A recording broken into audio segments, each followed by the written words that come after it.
நியோமேக்ஸ் அப்படிங்கிற ஒரு நிறுவனத்துல பணத்தை போட்டுட்டு இழந்தவங்க லட்சக்கணக்கான பேர் இருக்கிறாங்க. ஆனா நியோமேக்ஸ் விவகாரத்தை எடுத்துக்கிட்டீங்கன்னா அது ஒரு மாசிவான கேஸு.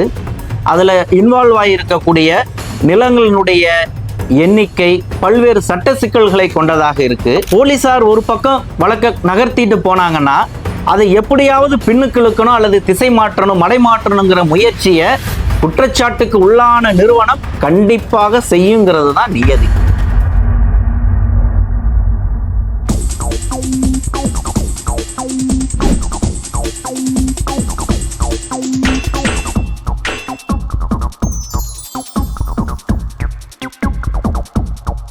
அங்குசம் நேயர்களுக்கு வணக்கம். திருச்சியில அப்துல் காதர் சிட் ஃபண்ட்ஸ் அப்படிங்கிற ஒரு சீட்டு நிறுவனத்துல பணத்தை கட்டி ஏமாந்த முதலீட்டாளர்களுக்கு அவர்கள் இழந்த தொகையுடன் 2% வட்டியுடன் திருப்பி கொடுக்கணும்னு சொல்லி மதுரை டான்பிட் சிறப்பு நீதிமன்றம் உத்தரவு பிறப்பிச்சிருக்குது.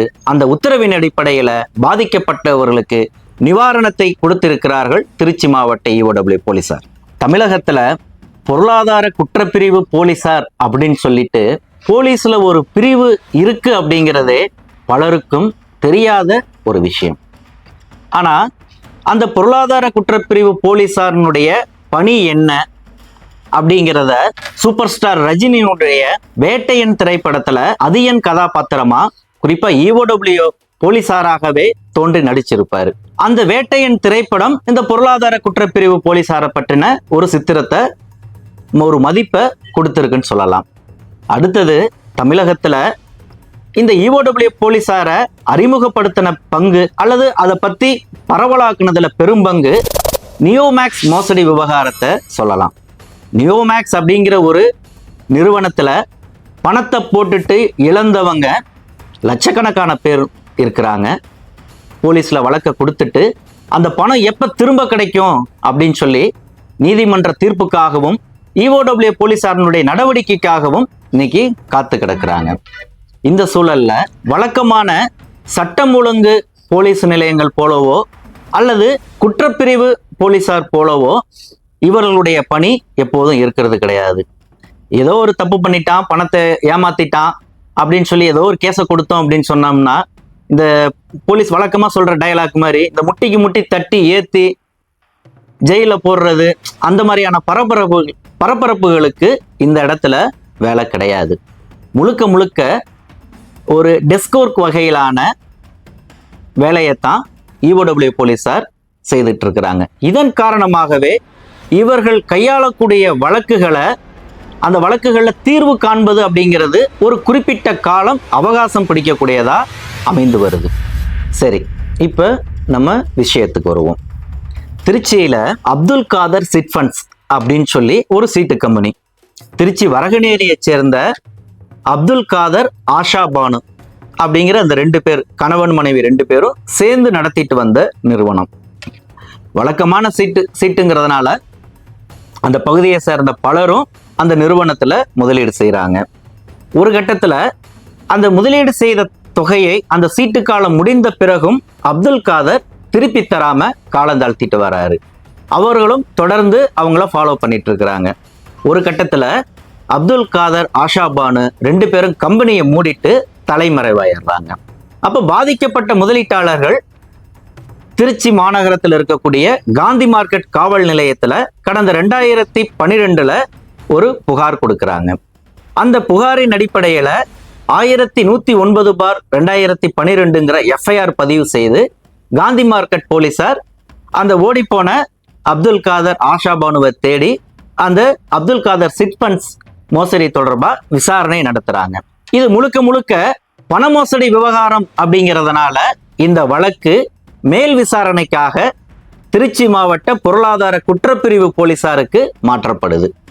அப்ப திருச்சி மாவட்ட பொருளாதார குற்றப்பிரிவு போலீஸினுடைய DSP லில்லி கிரேஸ் தலைமையிலான போலீசார் இந்த வழக்குல புலன் விசாரணை நடத்துறாங்க. அவர்களுடைய தொடர்ச்சியான அந்த புலன் விசாரணையின் அடிப்படையில கடந்த 9/5/2024 அன்று மதுரை டான்பிட் சிறப்பு நீதிமன்றத்துல மேற்படி அப்துல் காதர் சிட் ஃபண்ட்ஸ் நிறுவனத்துக்கு எதிராக ஒரு குற்றப்பத்திரிகையை தாக்கல் செய்யறாங்க. குற்றப்பத்திரிகை தாக்கல் செய்ததை அடுத்து அந்த வழக்கு மதுரை டான்பிட் சிறப்பு நீதிமன்ற நீதிபதி ஜோதி அவர்களின் முன்பாக இன்னும் வழக்கு நடந்துகிட்டு இருக்கு. இந்த வழக்க சிறப்பு அரசு வழக்கறிஞரா ஸ்ரீதர் வழக்க நடத்திக்கிட்டு வராங்க. இந்த சூழல்ல அதாவது கடந்த 2024 5வது மாசம்தான் சார்ஜ் ஷீட் போடப்படுது.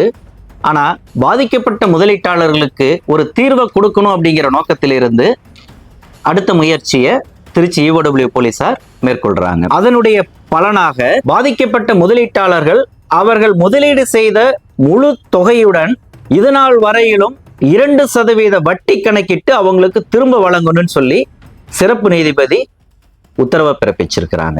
சிறப்பு நீதிமன்ற நீதிபதியின் உத்தரவை அடுத்து கடந்த மார்ச் 20ஆம் தேதி திருச்சி மாவட்ட ஆட்சியர் அலுவலக வளாகத்தில் மாவட்ட வருவாய் அலுவலர் ராஜலட்சுமி அவர்களின் முன்பாக பாதிக்கப்பட்ட 49 பேருக்கும் அவர்கள் இழந்த தொகை 2% வட்டியுடன் திரும்ப ஒப்படைக்கப்பட்டிருக்கு. அனைத்தும் செக்குகளாக அவர்களுக்கு கொடுக்கப்பட்டிருக்கு. இதன்படி 17,84,017 ரூபாய்க்கு அவர்கள் நிவாரணத்தை பெற்று தந்திருக்கிறாங்க.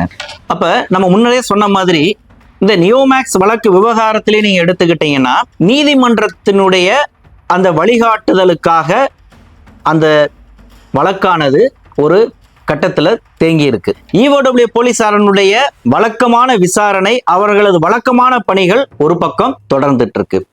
நம்ம இந்த வழக்கை நம்ம எடுத்துக்கிட்டோம் அப்படின்னு சொன்னா இழப்பீட்டு தொகை குறைவானது, பாதிக்கப்பட்டவர்களுடைய எண்ணிக்கையும் குறைவானது, அதனாலையும் ஒரு விரைவான ஒரு தீர்வை ஏற்படுத்தி கொடுத்திருக்கிறாங்க. ஆனா நியோமேக்ஸ் விவகாரத்தை எடுத்துக்கிட்டீங்கன்னா அது ஒரு மாசிவான கேஸு. அதுல இன்வால்வ் ஆகியிருக்கக்கூடிய நிலங்களினுடைய எண்ணிக்கை பல்வேறு சட்ட சிக்கல்களை கொண்டதாக இருக்கு. அடுத்தது இது போன்ற வழக்குகளை போலீசார் ஒரு பக்கம் வழக்க நகர்த்திட்டு போனாங்கன்னா அதை எப்படியாவது பின்னுக்கு இழுக்கணும் அல்லது திசை மாற்றணும், மடை மாற்றணுங்கிற முயற்சியை குற்றச்சாட்டுக்கு உள்ளான நிறுவனம் கண்டிப்பாக செய்யுங்கிறது தான் நியதி. அப்ப அந்த இழுத்தடிப்புகளை எல்லாம் எதிர்கொண்டுதான் இந்த போராட்டத்தை நடத்த வேண்டியது இருக்கு. இது இந்த இடத்துல கவனிக்கத்தக்க விஷயம். அப்ப இன்னைக்கு பொதுவா இந்த நியோமேக்ஸ் வழக்கை ஃபாலோ பண்ணிட்டு இருக்கக்கூடிய பார்வையாளர்கள் மத்தியில என்ன கருத்து இருக்குதுன்னா, EOW போலீஸ்ல வழக்குன்னு சிக்கிடுச்சு அப்படின்னு சொன்னா பணம் கிடைக்கவே கிடைக்காது, அவ்வளவுதான், வருஷ கணக்குல இழுத்தடிச்சிருவாங்க அப்படிங்கிற ஒரு பொய் பிரச்சாரம் இன்னைக்கு கட்டவிழ்த்து விடப்பட்டு இருக்கு. அதை தான் இன்னைக்கு கம்பெனி தரப்புல பரப்பிக்கிட்டே இருக்கிறாங்க. ஆனா இந்த பிரச்சாரத்துக்கு மத்தியில தான் இப்படி ஒரு தீர்ப்பு வந்திருக்குது. இப்படி ஒரு பாதிக்கப்பட்டவர்களுக்கு பணத்தை திருப்பி கொடுத்திருக்கிறாங்க செய்தி வந்திருக்கு. இதை நம்ம இந்த இடத்துல ஒப்பிட்டு பார்க்க வேண்டிய தேவை இருக்கு.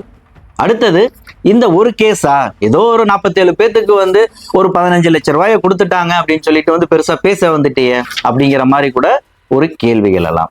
ஆனா இதே திருச்சி மாவட்ட EOW போலீசாரை நீங்க எடுத்துக்கிட்டீங்கன்னா கடந்த ஆண்டுல சரவணா தங்க மாளிகை அப்படிங்கிற ஒரு வழக்குல 63 பேருக்கு 53,43,823 ரூபாய்க்கு தீர்வை ஏற்படுத்தி கொடுத்திருக்கிறாங்க. அதே போல கருப்பசாமி பைனான்ஸ் அப்படிங்கிற வழக்குல 15 பேருக்கு 12,08,410 ரூபாய்க்கான தீர்வை வழங்கியிருக்கிறாங்க. அதே போல மணி கியூப் நிறுவனம் 25 பேர் பாதிக்கப்பட்டவங்களுக்கு 56,20,792 ரூபாயை தீர்வு கொடுத்திருக்கிறாங்க. அதே போல குரு பெனிஃபிட் அப்படிங்கிற ஒரு நிறுவனத்துல ஏமாந்த 234 பேருக்கு 21,38,190 ரூபாயை தீர்வா தேடி கொடுத்திருக்கிறாங்க. அப்ப இந்த திருச்சி மாவட்ட போலீசாரனுடைய இந்த சீரிய பணியை பொருளாதார குற்றப்பிரிவு போலீஸினுடைய தலைமையகத்தில் இருக்கக்கூடிய ADGP B Baladevi madam, IG Sathyapriya, SP Kingslin ஆகியோர் பாராட்டு தெரிவிச்சிருக்கிறாங்க. இதே திருச்சி மாவட்ட பொருளாதார குற்றப்பிரிவு போலீசார் மத்தியில் அவர்கள் முன்பாக பிரணவ் ஜுவல்லரி வழக்கும் நடந்துகிட்டு இருக்கு. அதுலேயும் வழக்கு விசாரணை போயிட்டு இருக்கு. இது போன்ற தொடர்ந்து பல்வேறு அப்டேட்டுகளை நாம் தொடர்ந்து வழங்க இருக்கிறோம். தொடர்ந்து பார்ப்போம். நன்றி.